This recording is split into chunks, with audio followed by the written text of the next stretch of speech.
Hey there, thanks for watching. Today, I am going to share my story on a strange dispute on eBay over a shirt I sold. Cases on eBay are frustrating, especially when the buyer is trying to pull a fast one. Here is what happened, let me know what you think. I sold a long-sleeve shirt to a customer on eBay. Packed it up, shipped it off, and it showed delivered. After approximately a month later, the customer opens a return, it's accepted, and I was waiting for the item to be delivered back to me.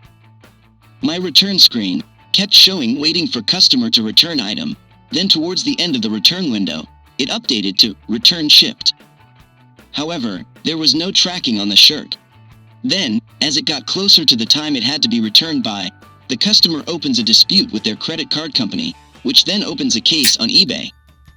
The case that the customer opened with eBay and their credit card company said that a refund was never received for his return.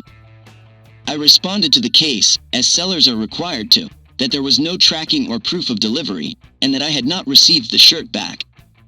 Since a case was opened, all of the information on the case was now gone. Now, eBay does not make it easy to respond to a case. You only get one shot and ironically one photo to prove your side. Remember, if you're wrong or do not respond to the case and lose, eBay charges you $20. So, some time goes by and I haven't heard anything about the outcome between eBay and the customer's credit card company. Then, just shy of a month after the first case was opened, the customer somehow is allowed to open another dispute, which was a new one to me.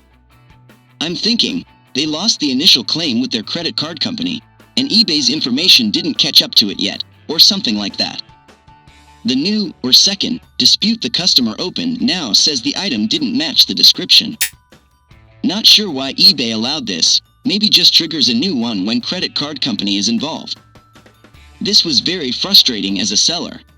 To me, it seemed very fraudulent that the buyer never returned the item, then opened several disputes with the credit card company for different reasons, and that I could still lose and have to pay a loser fee to eBay. I submitted the photo to respond to the second claim and asked how the customer was able to open two at the same time and got no reply from eBay. However, after uploading the second file, the first one was removed and I heard nothing about the outcome of that case. Then more time goes by and the case just sat there until one day I received this message. So, what do you think? Did eBay protect me? Do you think I should get a $20 fee for the customer losing and having me jump through hoops? Let me know in the comments below. Hey, thanks for watching, hope you enjoyed this video. If you like this type of content, I made a playlist here for you to watch. Enjoy!